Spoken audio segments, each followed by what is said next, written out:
Over the course of Buffy the Vampire Slayer's 7 seasons, it had a whole host of big bads and monsters of the week for the Slayer and the Scooby Gang to deal with, ranging from Angelus, the Mayor, and Glory, to She-Mantis and eggs.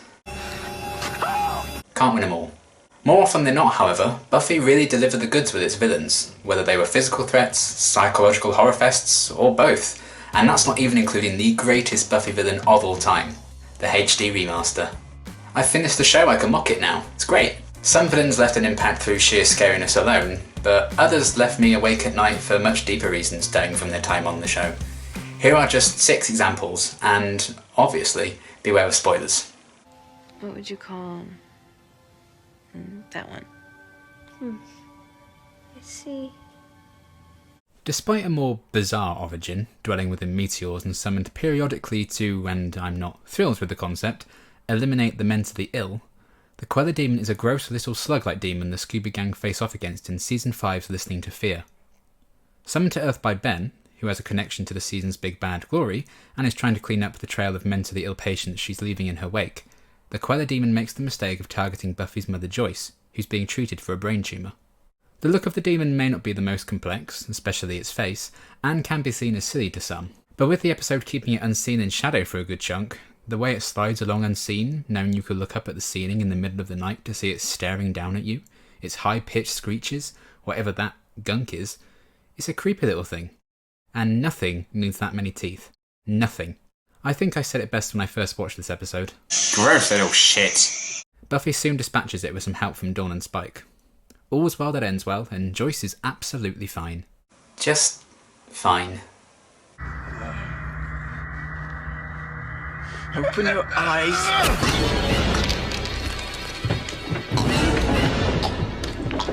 Shh. Everything's okay now. Disregarding the Watchers Council, the main threat to Buffy and Helpless, one of my favourite episodes in Season 3, is Zachary Kralik, a serial killer who's been turned into a vampire. Kralik was mentally unstable to the point where even other vampires shunned him, and was open about his problem with mothers. She's dead to me now. Mostly because I killed and ate her. Crucially, he was also dependent on his medication, suffering extraordinary pain if he went without it. He was captured by the Watchers Council and held for years before being used in a test for Buffy, a rite of passage the council puts the Slayer through if she reaches her 18th birthday, because they're a bunch of bastards. Sorry, were a bunch of bastards. Buffy's watcher, Giles, had reluctantly drugged Buffy as part of the process, weakening her Slayer abilities before she was expected to fight and defeat Kralik in the Sunnydale Arms boarding house, using only her brains and wits. Things escalated when Kralik broke free from the council and took over the house for himself, going as far as kidnapping Buffy's mother Joyce, and leaving Buffy with the world's worst Vogue cover shoot. Buffy confronted Kralik at the house, but was able to defeat him by tricking him into washing his medication down with holy water. It didn't agree with him. Kralik is easily one of the scariest, most unnerving vampires the show ever had, able to be physically threatening but also a twisted intelligence making him a psychological threat too. It's an incredibly creepy portrayal by actor Jeff Kober, so it's no surprise they have him back to play the Warlock Rack in Season 6. I didn't make a toy. I made a girlfriend. A girlfriend.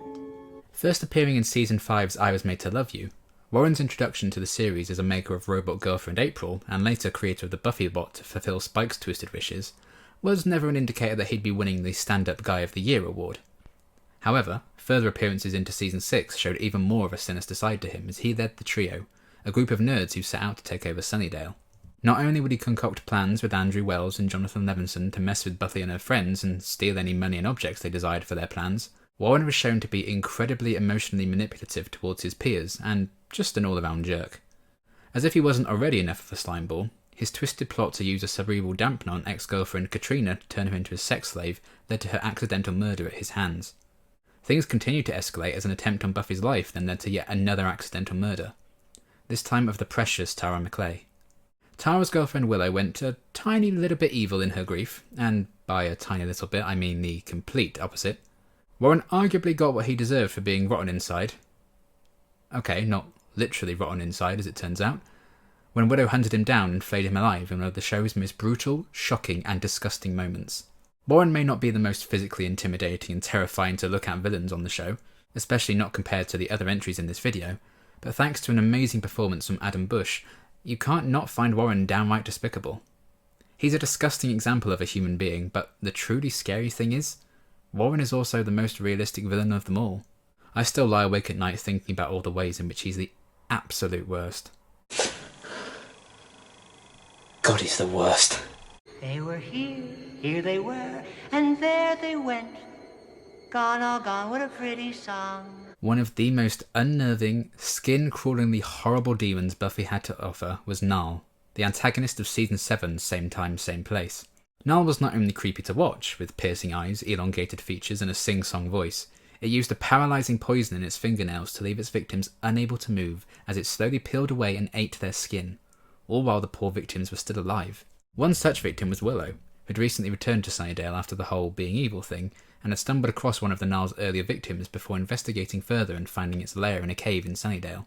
I guess the universe wanted to balance out all that flayed skin karma she'd already put out there?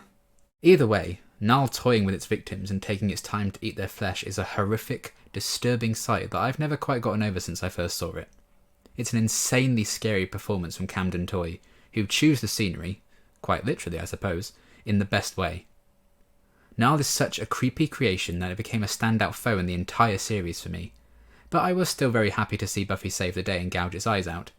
Well, not happy to see because it's gross as hell, but very in keeping with such an unnerving presence like Gnarl. Why couldn't it have had a taste for cookies or something?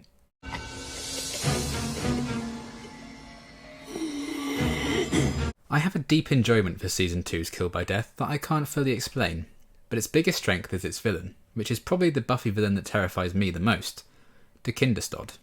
Other pronunciations are available. What the fuck are you?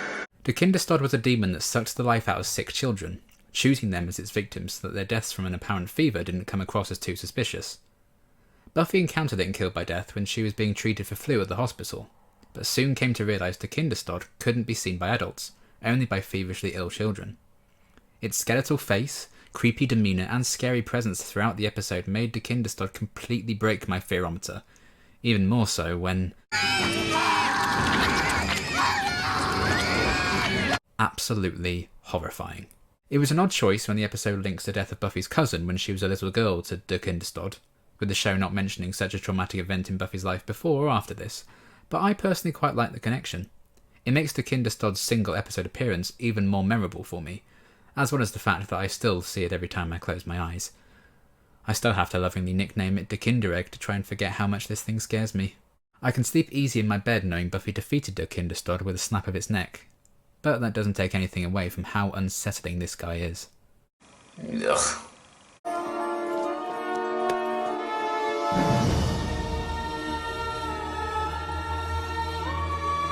It's probably no surprise to see these guys mentioned when talking about nightmare-inducing Buffy villains.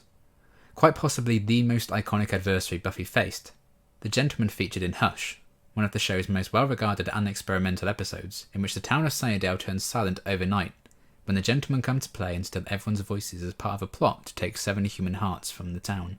There are so many reasons why the gentlemen are so effectively creepy. The constant, unwavering smiles, the unsettling way they move and float so delicately.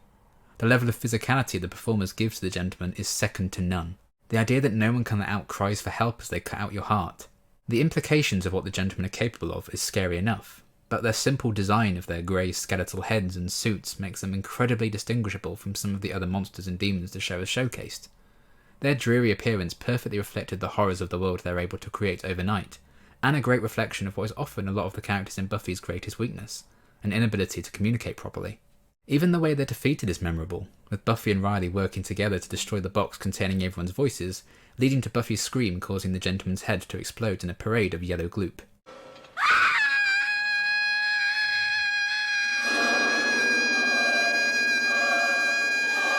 I can't quite summon the words to describe how scary the gentlemen are, which, given the context of the episode in which they appear, is quite fitting.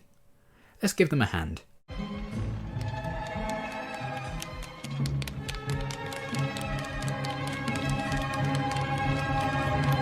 And so, those were 6 Buffy the Vampire Slayer villains that still haunt my nightmares to this day. Let me know if there are any that are particularly scary for you that I may not have talked about. Are there any that I talked about that maybe you don't find that scary? Let me know, and also let me know if you want to see maybe a few more kind of videos like this. I'm experimenting, it's all good fun. Let's see how it goes. But that's going to be everything for now. Thank you so much for watching, and sleep tight.